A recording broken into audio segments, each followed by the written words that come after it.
Hey everyone, welcome back to my channel. Today's subject is going to be Leapfrog scores. Now, you may or may not know what Leapfrog scores are, but I bet dollars to donuts that if you work in the healthcare industry, especially acute care hospitals, you have some idea of what a Leapfrog score is. So Leapfrog scores are combined by an organization called the Leapfrog Group. The Leapfrog Group, they call themselves a nonprofit watchdog organization that serves as a voice for healthcare consumers and purchasers, using their collective influence to foster positive change in U.S. healthcare. Leapfrog is the nation's premier advocate of transparency in healthcare, collecting and analyzing data, et cetera, et cetera, et cetera. So basically what they hope to do is give us, the consumers of healthcare, a better idea of what's going on in the facilities in our own neighborhoods. And so along those lines, I'm going to cover Norton Healthcare today, which I'm sure is no surprise to anyone, but I've been doing a little cognitive-based therapy on my own, trying to sort of break the cycle of why I'm so angry with them. And so when I'm sitting here obsessing about things like covering up the rape of a mentally disabled patient, I have to sort of break that cycle, otherwise I don't sleep. I'm awake till 3 o'clock in the morning, or I don't go to sleep at all, that sort of thing. So we are going to talk about Norton Healthcare, because for me, it's therapeutic, right? So I'm going to be honest. Norton Healthcare gets an A rating from the Leapfrog Group. So here you can see that for the most recent rating period, fall of 2022, Norton Hospital got an A. It's green, it's great, right? Now, I have to give credit where credit is due. They were lower before, and they've really focused on getting this up, because this has a lot to do with image. And as we all know, image is very important to that organization. So they got an A. That's all great. But you can't stop there. You have to sort of understand what the Leapfrog Group looked at, what data was available to them, and what it really means in context. And so the A is better than it could be. It could be a B or a C or whatever lowest grade they get, and they got an A. However, let's look a little deeper. All right, this first section is pertaining to healthcare associated infection. Actually, let's not get too far into this. I want to point out one thing here. When you talk about some of these categories, Leapfrog Group had certain information that was available and certain information that was not available. And they routinely, in calculating the scores, ask for information. And they ask for information on a number of subjects. And if you go to Leapfrog Group's website, you can see this. Norton declined to respond. Now, why is that? Well, I'm going to go on a frolic and a detour for a second. The system director of risk management, coincidentally, when she was in her doctoral program, she wrote a paper, and that paper was called Sentinel Event Management Model, a Performance Improvement Process. And this was specific to the patient safety element of the healthcare system. And what she was specifically focused on was the sentinel event process, which is, I won't get into detail, but that's usually the serious, really significant stuff that happens in a facility that requires deep dive analysis. And what she basically knew from working there and through additional research and all that was that Norton wasn't really doing that great of a job. They had repeat instances of certain significant errors, et cetera, et cetera. So she wanted to, as part of her doctoral program, figure out what she could do to improve things, which is, valiant. But it was especially challenging because there was little leader buy-in for anything of this nature. If it wasn't about making money, then it really wasn't important. So anyway, she does this paper, and again, it's called Sentinel Event Management Model, a Performance Improvement Process. It's available on the internet if you just look for it. And she says, she's done an analysis at a facility, blah, blah, blah, blah, blah. And everybody knows where she works. It's really not a secret. But one of the issues that she noticed both before, during, and after is that transparency at Norton Healthcare was a bit of a challenge. She said the reason for that, and I'm quoting from her paper, I believe, is transparency was improving but still had a conservative stance due to litigation exposure in Kentucky. And so what she's saying is they know that transparency is better for improving patient safety. However, they don't want plaintiffs' attorneys to know what's really going on at their facility, so they're just going to go ahead and keep that information to themselves. So when they rolled out this process for improving sentinel event management at Norton Healthcare, transparency was intentionally left out of the mix. There were a series of steps that we were going to go through as an organization, and when you came to the recommendation of improved transparency, it was just sort of ignored, like it wasn't an actual recommendation. And like I said, she did a lot of research on that, and one of those resources available to her was a nationwide effort, a collaborative effort called RCA2. They had a white paper that was there specifically to improve root cause analysis and actions to prevent harm. And their conclusions were, this is the first paragraph, the key to establishing a successful root cause analysis and action process lies in leadership support. Now, again, I wouldn't know where to start when I talked about lack of leadership support. But I'll give one example. I was at a surgical services matrix meeting, and one of the leaders of another facility said, I don't understand why we're doing this. It's a complete waste of time. And he was talking about putting in patient safety reports and such. And he said, the nurses spend hours and hours and hours putting in all these patient safety reports, and nothing ever changes. Nobody does anything about it, etc. And he goes on and on. And I'm sitting there, mouth agape, thinking, you're one of the leaders. What you're saying is nobody does anything about it. Well, who would do something about it? The leadership of the facility. You. And I tried to gently say, well, that's why we're working on this. We really need to focus, et cetera, et cetera. And I gave some examples of things that had improved, in fairness. But after 10, 15 minutes of pleading, we came away from that conversation with him saying, well, I guess we'll just agree to disagree. He still felt like it was a waste of time. So leadership support was an ongoing problem, at least while I was at the organization.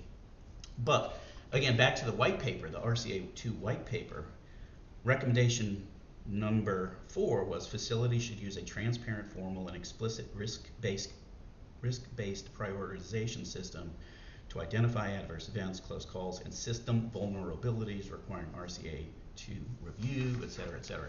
So again, transparency.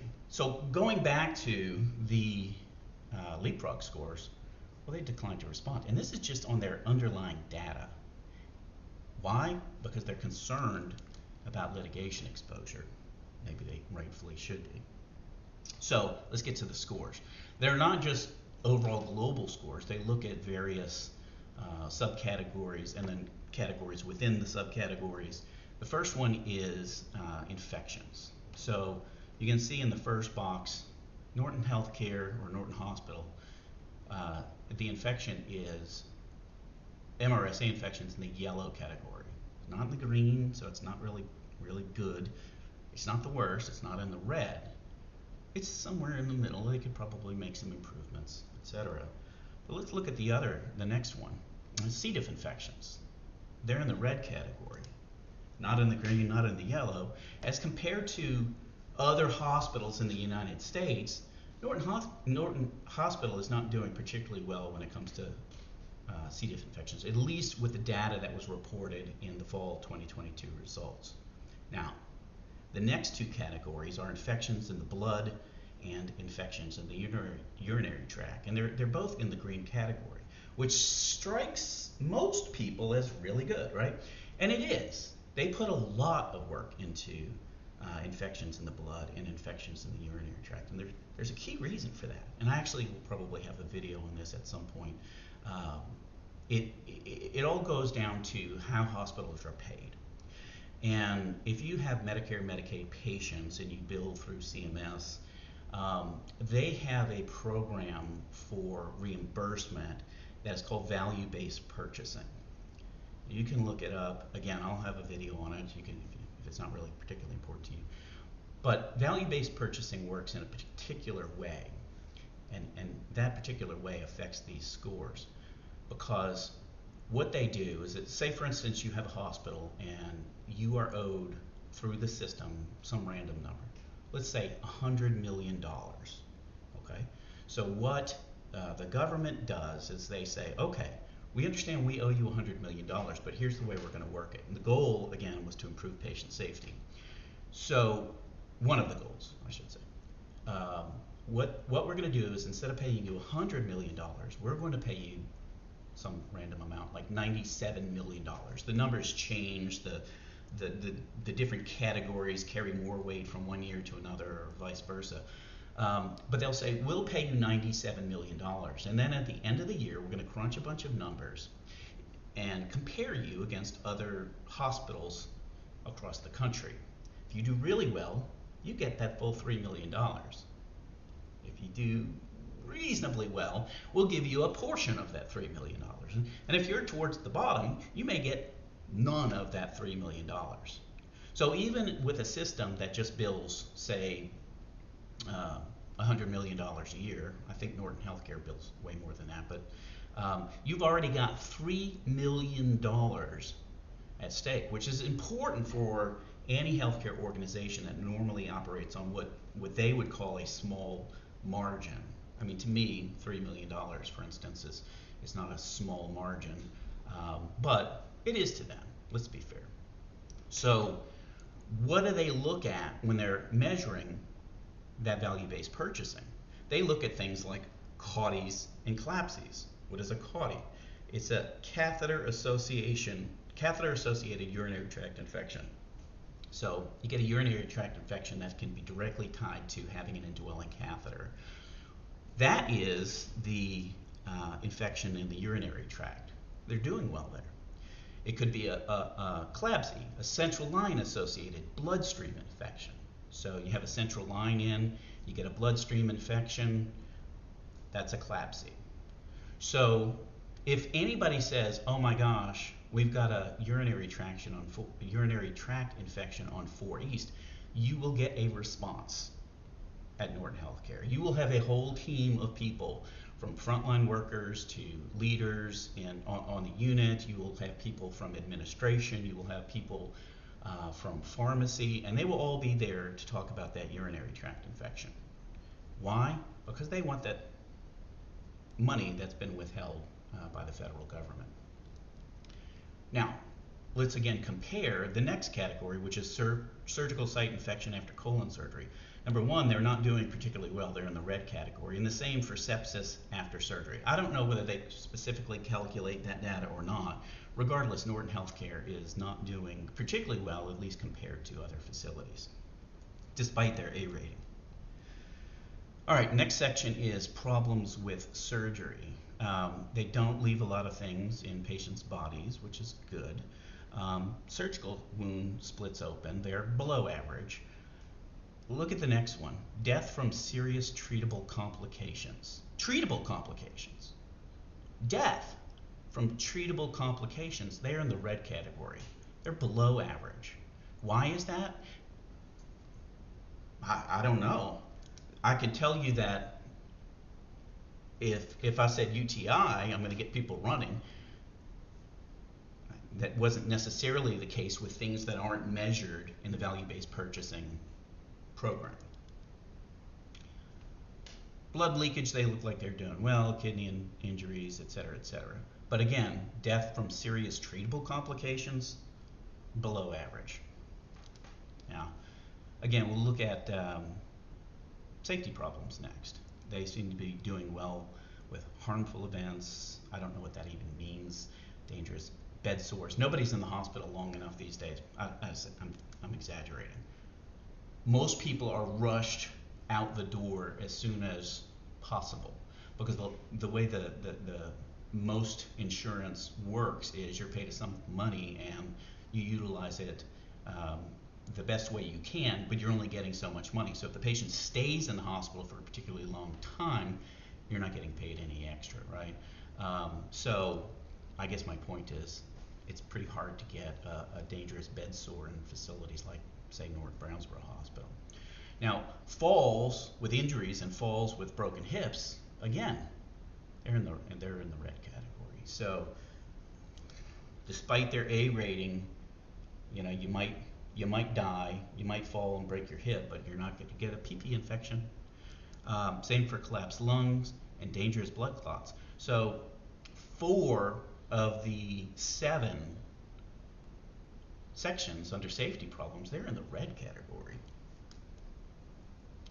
Practices to prevent errors is the next section. Here, if you look at it, you might think, wow, they're doing pretty well here.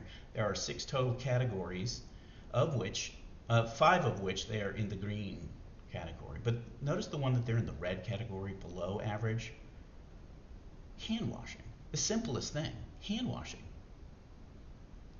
I don't know how they get that data, but I can tell you that it's probably really, the nursing staff, for instance, they're not the worst offenders. It's actually the physicians. I mean, try to stop a physician and tell him or her to wash their hands. It's like you will get chewed out or ignored. Hand washing. So Norton Hospital, their score was 40. The best hospital score was 100. An average was almost 70.